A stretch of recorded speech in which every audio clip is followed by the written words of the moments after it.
Alright everyone, welcome back to another Star Wars Galaxy of Heroes video with Fat Phil, and I have another FAQ for all of you guys today. So if you're new to the channel, new to the FAQ idea, these are comments, questions I get from the Discord, YouTube comments, wherever, and I answer them in a video. And I do this because they're not a full video, right? I don't think that they weren't a full video, but they're more than just like a simple sentence reply. So let's dive right into our video. First and foremost, gotta give a huge shout out to my channel members. Thank you guys so much for your continued support. If you guys want to join channel memberships, link in the description down below. Otherwise, it is free if you subscribe. Please subscribe. We want to hit 10,000 subscribers. If we hit 10,000, there'll be an awesome live stream. We'll do some really cool things on there. Maybe there'll even be 2 cool things we do. We'll figure something out. It'll be a lot of fun. So make sure you guys like and subscribe. Comment down below. Let's get into our video. So the first question I want to address is the Zam Omicron. Why I don't have it. Our king is here. He had to interrupt our quick video just to let you know that he is king. But Zam, right? So I got asked a question about the Zam Omicron, and I think he is a she, and I think she's a changeling. A changeling is the right word, because in 5v5, this Omicron is fantastic, right? Her unique ability here, she gains a 20% increase to her offense for each attacker, scoundrel attacker, 20% for each support and healer, and 20% protection for each scoundrel tank ally. Now, in Grand Arena, she gains 60% increases to these stats, and gains 5% speed for each other bounty hunter ally, and then other bounty hunter allies gain 20% of her offense, health, and protection and speed till the first time she is defeated. So this is an awesome Omicron, right? In 5s, I think this is a great Omicron because it's going to allow you to get a super fast contract with Aura Sing. Everybody's going to be faster. They're going to be hitting harder. And one of the big problems when you use the Aura lead is that you lose a lot of that survivability you get from Bosk lead. Well, the Zam Omicron is kind of taking care of that, right? Or you place this on defense, and now a team like this is faster, it's tankier, it's even more difficult to take out. And because it's a unique ability for Zam, if you have Bosk in that team and he's taunting, it can be hard. Like, there's certain teams that will just wipe the floor with this team, right? Let's not pretend that there isn't counters to this. But it's one of those that if Bosk starts taunting and you can't get to Zam, even if you kill Bosk, she's still going to be giving that Omicron unique to everybody. And that's one of the big things, is that she's almost the first one you have to kill, because otherwise everybody else is just going to, destroy you. So it's really good in 5v5 because she's got all these allies to be able to generate more offense, protection, and health from. In 3v3, though, she loses a step because she's only got 2 other allies. They aren't nearly as, so like you think in there, it was offense, health, and protection. Well, now you're going to be losing at least one of those stats depending on, what units you're putting with her. So, it definitely loses some value in 3v3, and that's one of the big reasons I haven't applied it. But the other reason, honestly, is the modding.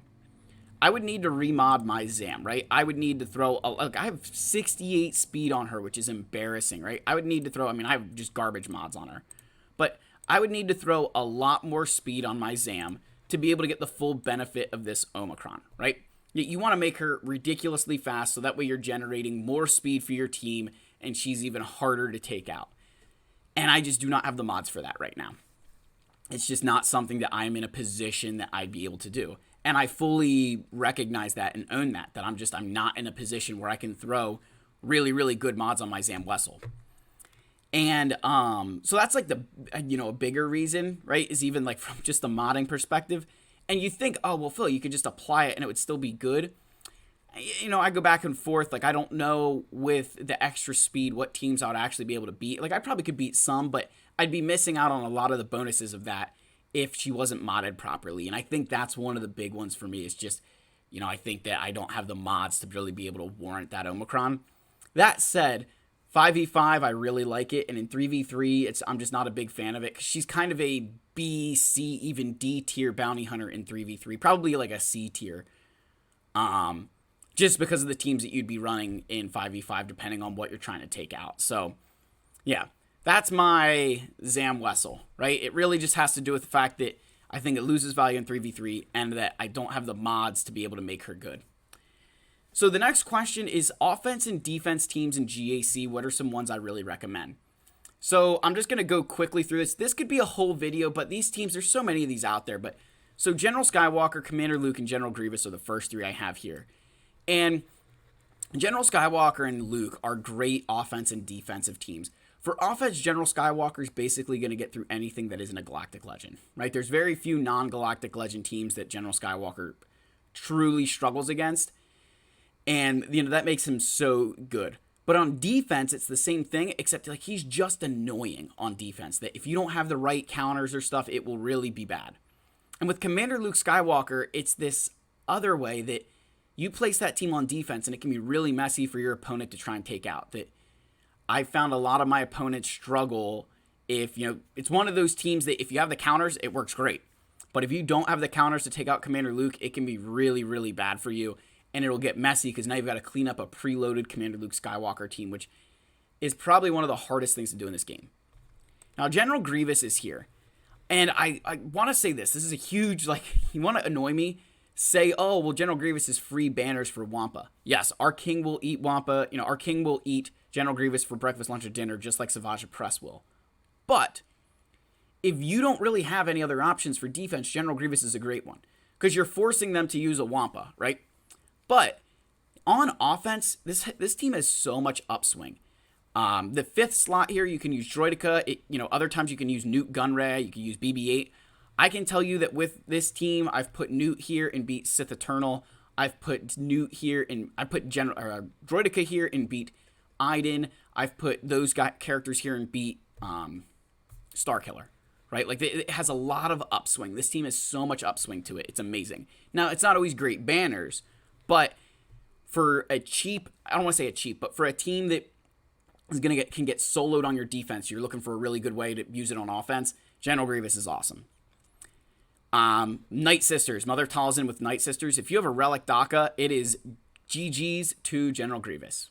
And a lot of people love to put General Grievous on defense, and this team will just, it's really good. DACA will just sit there, tank every single hit, right? She takes all these hits. Right? And then you just sit there. No Omicrons on this team, right? Not great gear outside of DACA. And even Asajj is only Relic 2. And you're walking away with really good banners against this team, right? Really good banners against this team because of the Marin Omicron. Because of Marin. Before, you'd probably be looking at, a 60 banner win, which still isn't that bad, right? For a team that would be a throwaway on my defense, to be able to use them offensively, beat like General Grievous, I can even beat Geonosians with this team.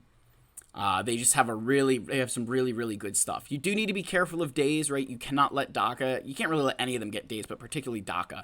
Can't let them get days, but they're really good. So your Traya, again, this team,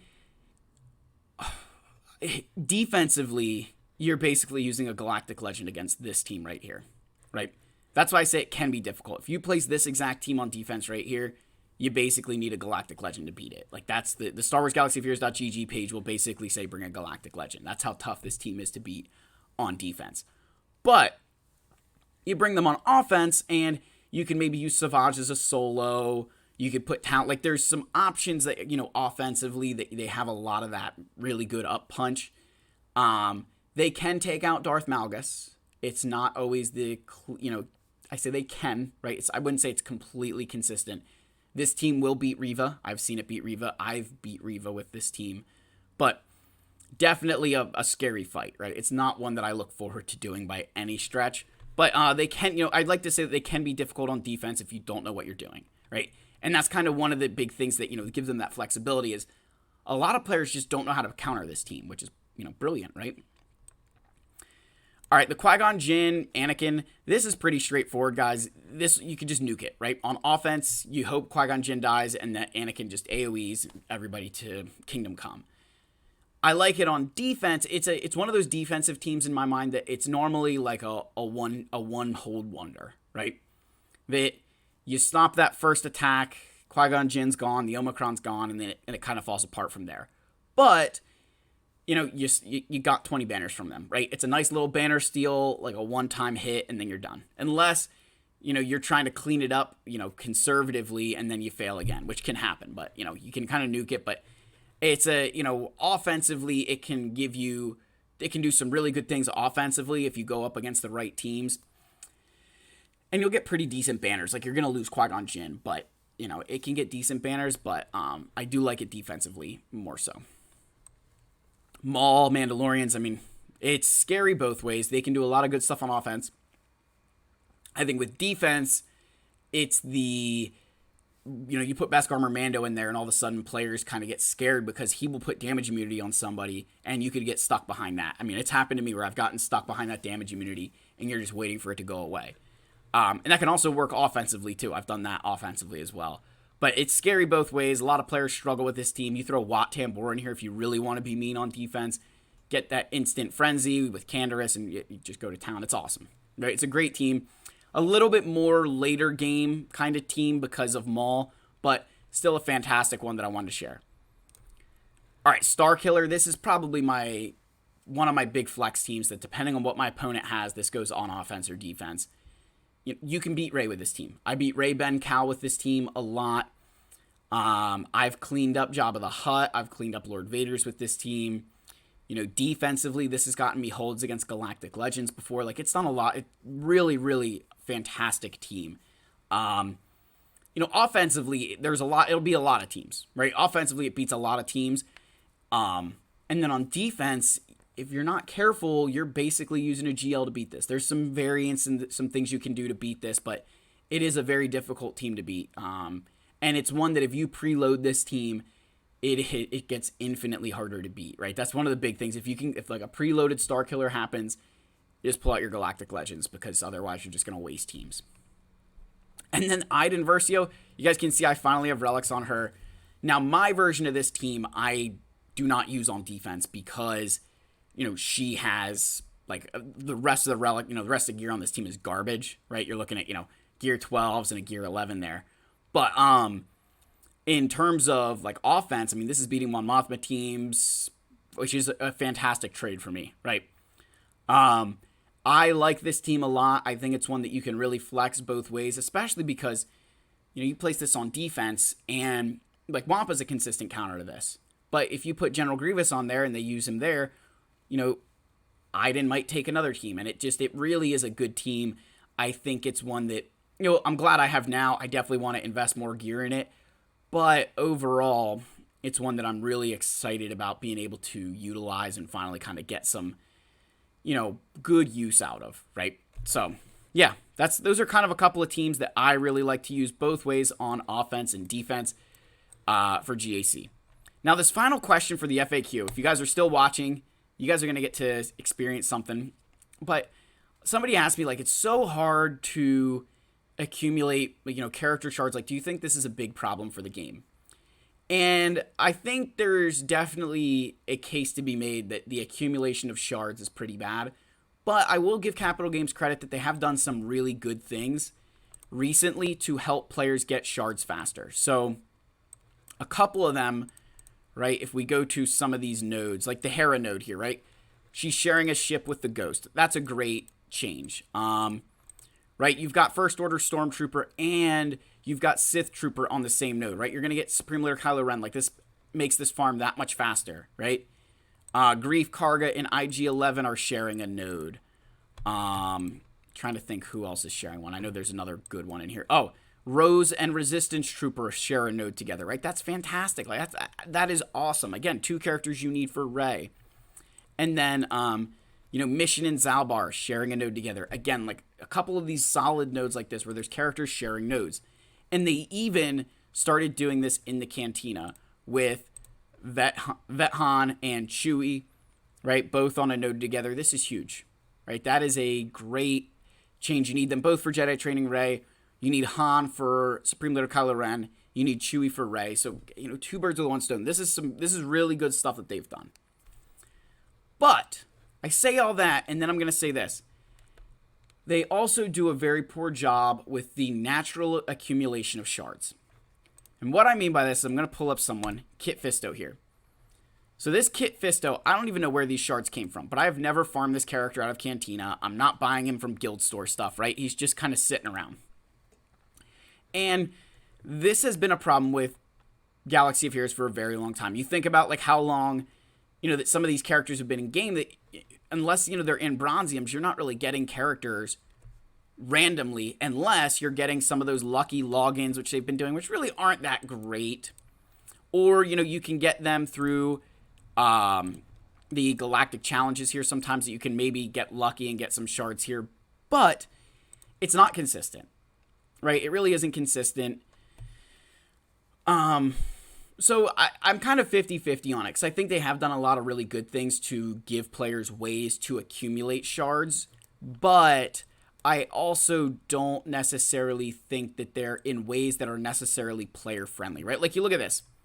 Now, I don't know at what tier you actually get these character shards, right? But, I mean, Darth Sidious is very easy to obtain. Now, it's still better than never having to farm him, but, part of me wonders if it'd be better if they had, like, updated the Bronziums and put some extra characters in here, right? And that it's all characters who are farmable in the game kind of come into Bronziums, even if it's just for the 2 shard drops, right? But I really think they struggle with this natural accumulation, that it's really hard, unless you're actively farming characters, you don't really get shards for free outside of Bronziums. And you look at the characters that are in here, and some of them, like, it's not bad, right? Like, there's some really good characters in here that you could get for free. And then there's some that I would say are more like this, right? Or, if we keep going like this, or, you know what I mean? There's some characters you're like, oh, you guys are pretty good. And there's some like this, and, this, that you're like, well, okay. So, I hear you. I think that there's definitely an issue with some character shards being tougher to get. Like, I would say that where I see this as a bigger issue is when they keep adding characters like Captain Rex and Seer and Zori, the cows, like characters like these, where they're linchpins, or they're creating these new things, right? They're linchpins, and you're not really going to accumulate them like you did all these older characters. I think they need to give us an update for the newer ones, right? That's kind of where I stand on. Because I think for older characters, there's a lot of ways to accumulate them. But I think for a lot of newer characters that have been released, there's no way to naturally accumulate their shards. And even if it's just, you think that, what am I asking for, right? It's more so the fact that, like, if you got even just 10 free character shards a day from random stuff for any character in the game, if you started today, you got 10 shards a day, you're looking at, what is that? A free character, almost every month you're going to get, so 300 shards a month. So, you're looking at probably, closer to like 11 full characters for free in a year. Now, you're not going to get 11 characters straight, right? But it's 11 shards worth of characters over the course of a year. That's not that bad, right? You sit down and you think about that. That's pretty good. So, yeah, guys, I hear you. I think for older characters it's okay, but I think for newer characters it is a problem. And like, the 2x drop rates help, but it doesn't solve the fact that if you keep releasing more and more characters, that 2x drop rate becomes less and less helpful because there's more stuff to do, right? And that was why they had to do the 2x drop rates as it is because there was so many characters in the game. So if you want to avoid having to go to a 3 or a 4, you need to think about ways that you can give us some of these shards for free that are for, and again, newer characters, not ones that have been in the game for years. So, yeah, those are my thoughts. Let me know what you think down below. As always, I love all you guys. May the Force be with you, and I'll see you in the next video. Cheers.